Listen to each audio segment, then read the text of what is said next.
Hi, I'm Regana. An interesting fact, I was not born in Singapore, I was actually born in India. Haha, but I am Singaporean. Today, I made a roasted curry chicken, taking inspiration from my grandma's normal curry chicken.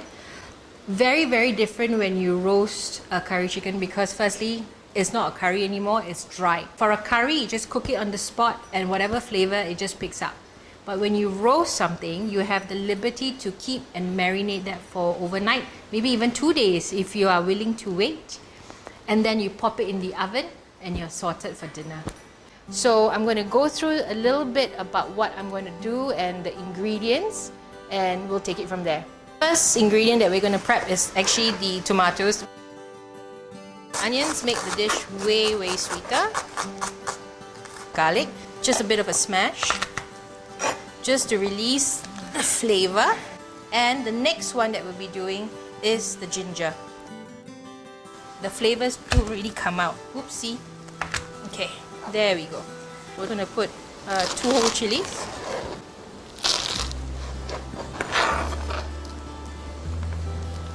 What is a curry without the 4 musketeers, right? So we have a cinnamon stick, star anise, cardamom pod, and of course the clove. And these spices are used throughout every dish that I would think my grandma would be doing, from her biryanis to her curries. But what we are doing right now, toasting them so that they can release their flavors. So a lot of my dishes, I only use local ingredients. The reason why is because I've been brought up to actually go to markets like Geylang Market, Tekka Market.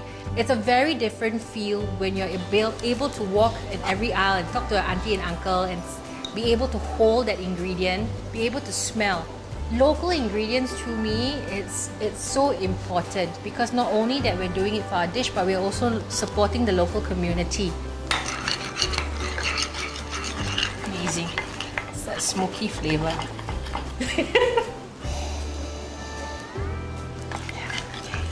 Smells good.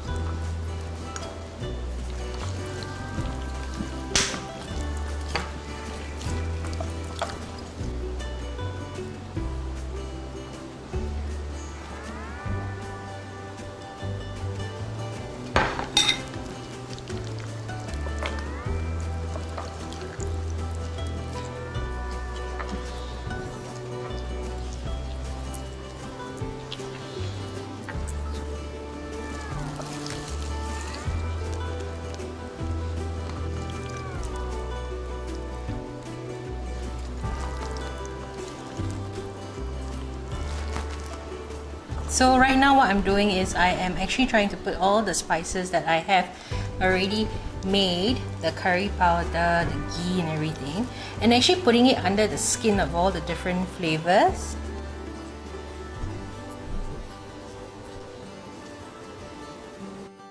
Okay, so we have done all the marination, and best flavors, if you want to keep it over a night, you put it in the fridge and the next day you just pop it in the oven. But if you're really, really hungry and you want to eat dinner really fast, keep it over for 4 hours. 4 hours is the best time to marinate any meats because that's when the flavors actually get through. I marinated this overnight for everyone to have a look. This is how it looks like. As you can see, I actually added a little bit more ghee for luck. So always have more ghee. Okay, so what's gonna happen is always before you put your chicken into the oven or any meat before roasting, put it outside room temperature for about an hour.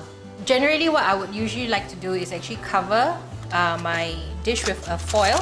This is to allow the heat to cook the chicken in first, and then about half an hour before the oven goes, what I would usually do is actually open up the foil and crisp the skin. But for today, what I'm going to do is I'm going to put double layer because I want the heat to cook through. Okay, and we are ready to go in the oven. Convention, 180 degrees for about, depending on the size of your chicken. So right now this is about 1.2 kilo chicken. It should take around 40 minutes.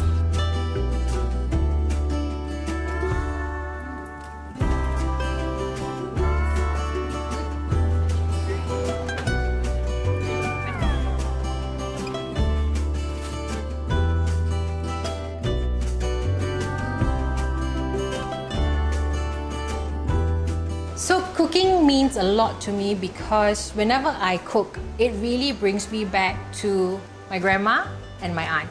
Because growing up in a very matriarchal family, women are always pottering around the house, the kitchen, everywhere.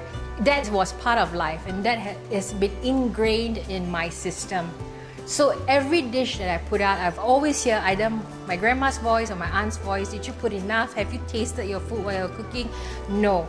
And it's just part of how I was brought up. You know, I can never see myself outside of a kitchen because that's the way I feel love. Because to me, home is where the kitchen is.